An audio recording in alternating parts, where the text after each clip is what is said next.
పుష్ప 2 వంటి biggest block buster తర్వాత icon star Allu Arjun Atlee దర్శకత్వంలో ఓ భారీ ప్రాజెక్ట్ చేస్తున్న సంగతి తెలిసిందే. హాలీవుడ్ స్టాండర్డ్స్తో ఏకంగా 800 కోట్ల రూపాయల బడ్జెట్తో విజువల్ వండర్గా సన్ పిక్చర్స్ వారు చాలా గ్రాండ్గా ఈ సినిమాను నిర్మిస్తున్నారు. బన్నీ కోసం ఎక్కడా కాంప్రమైజ్ అవ్వడం లేదు. బన్నీ, అట్లీ ఇద్దరికీ కూడా భారీ పారితోషికం ఇస్తున్నట్లుగా చెప్తున్నారు. ఇక దీపికా పదుకుని హీరోయిన్గా నటిస్తున్న ఈ సినిమా రెగ్యులర్ షూటింగ్ ఇటీవలే ముంబైలో మొదలైంది. ఇందులో బన్నీ సహా ప్రధాన క్యాస్టింగ్ అంతా పాల్గొంటోంది. కొన్ని రోజుల పాటు ముంబైలోనే కంటిన్యూగా షూటింగ్ నిర్వహిస్తారని సమాచారం. ఇక ఆ తర్వాత back to back schedules plan చేస్తున్నారట. ముంబై స్కెడ్యూల్ అయిపోయిన వెంటనే వెస్టిండీస్ లో సెకండ్ స్కెడ్యూల్ చేసేందుకు రెడీ అవుతున్నారు. అక్కడ కరీబియన్ దీవుల్లో షూటింగ్ చేయబోతున్నారట. బన్నీతో పాటు దీపిక ప్రధాన క్యాస్ట్ పై అక్కడ కీలక సన్నివేశాలు చిత్రీకరించబోతున్నారని సమాచారం.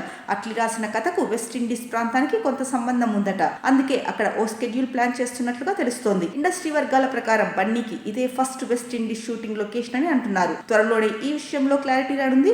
మరి ఇంత హైప్ తో తెరకెక్కుతున్న ఈ సినిమా బాక్సాఫీస్ దగ్గర ఎలాంటి సెన్సేషన్ క్రియేట్ చేస్తుందో చూడాలి.